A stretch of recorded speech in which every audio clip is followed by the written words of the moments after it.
Welcome back to another one of my videos. If you're new here, my name is Lotta, and today I want to show you how to make this really delicious looking rhubarb meringue cake. So I've previously made a rhubarb streusel cake with ground flax and chia seeds on my channel, so if you're interested in that as well, you could watch this video. That being said, let's start making this cake.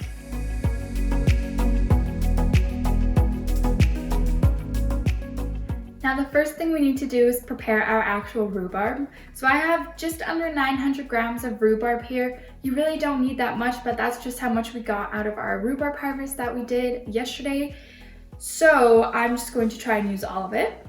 That being said, I'm just going to peel the outer layer away and then cut it into 3 to 4 centimeter pieces.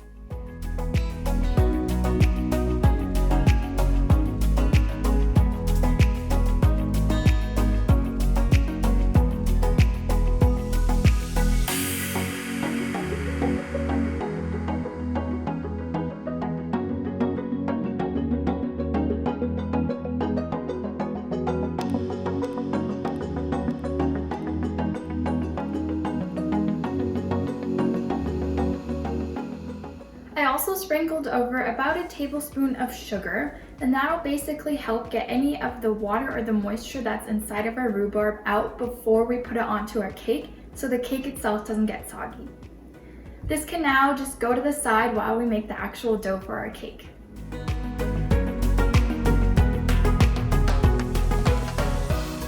Now for the actual dough, you're going to need a good splash of vanilla, 250 grams of softened butter, 175 grams of sugar with a good pinch of salt, 4 room temperature eggs. We're just going to be using the egg yolks for the actual dough, and we're going to use the egg whites later on, 300 grams of all-purpose flour, and 2 teaspoons of baking powder. Now, as always, we're going to start by whisking together our vanilla, butter, sugar, and salt until it's super fluffy and doubled in size before we start adding our egg yolks one at a time. Then once our egg yolks are completely in there, we can just simply add our dry ingredients, and we might need to add a touch of milk if our dough is a little bit too thick and not as spreadable as we want it to be. That being said, I am going to preheat my oven to 180 degrees Celsius or 360 degrees Fahrenheit before I forget.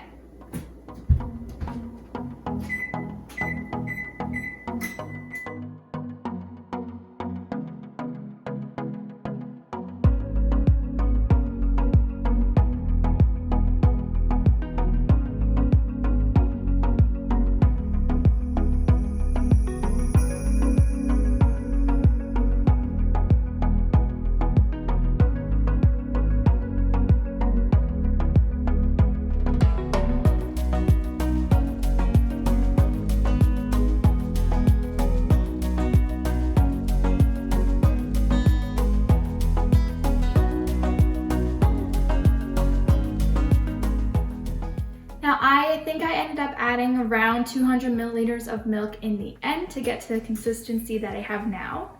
So at this point, all I have to do is spread it onto my pre-lined baking tray here and then add our rhubarb right on the top.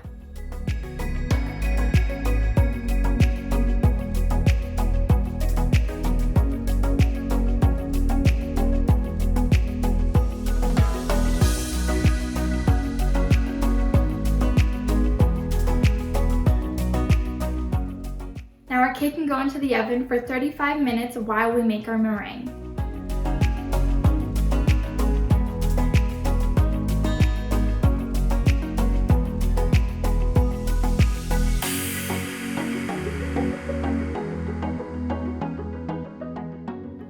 Now all we need for the meringue is the 4 egg whites that we had left over from making our dough and 125 grams of powdered sugar. Now all we need to do is add our egg whites into a nice big bowl and start letting that whisk up, and then we're going to slowly start adding our powdered sugar a bit at a time until we get some nice stiff peaks.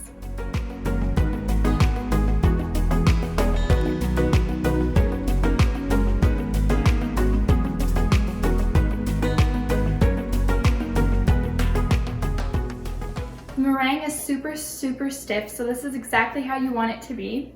So at this point, we can just fill it into our piping bag with any piping tip that you want to use or that you really like. And we just gotta wait for our cake to be done baking before we can pipe on a pattern. Now there's a bunch of different ways that you could put the meringue on top of your cake. So you could either kind of just throw it all on there and then give it a little bit of texture like I did in this video. Or you could pipe on rosettes, which is I think what I'm going to do. Or like in this picture, you could pipe on kind of something that looks like a fence, which also looks really pretty. But it's totally up to you and just kind of do whatever makes you happy. Now you could even just leave your cake like this without putting the meringue on it and just bake it for another 10 minutes until everything's completely baked through. Or you could put the meringue on it like I'm going to do now.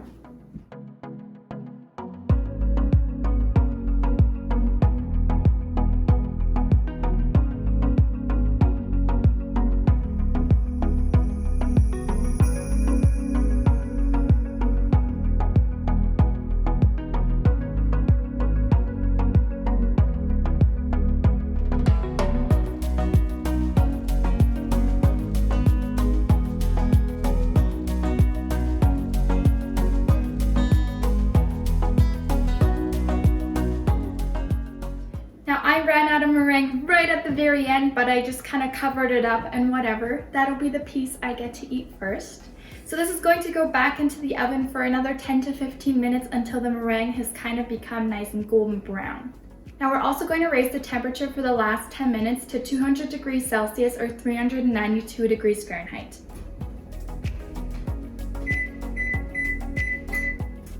Now you also don't want to forget that your cake is in there because sometimes your meringue does go brown pretty fast, so you obviously don't want to burn it. So you might not even need the full 10 minutes, but just make sure to keep an eye on your oven.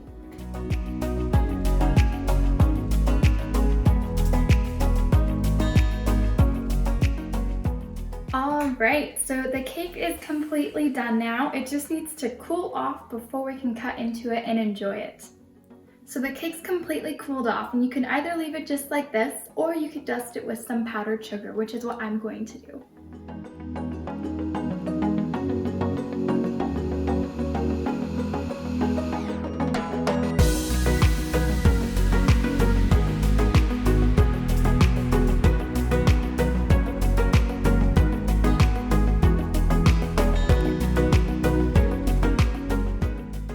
So that's everything for today's video. If you liked it, you can give it a thumbs up or write me a comment down below.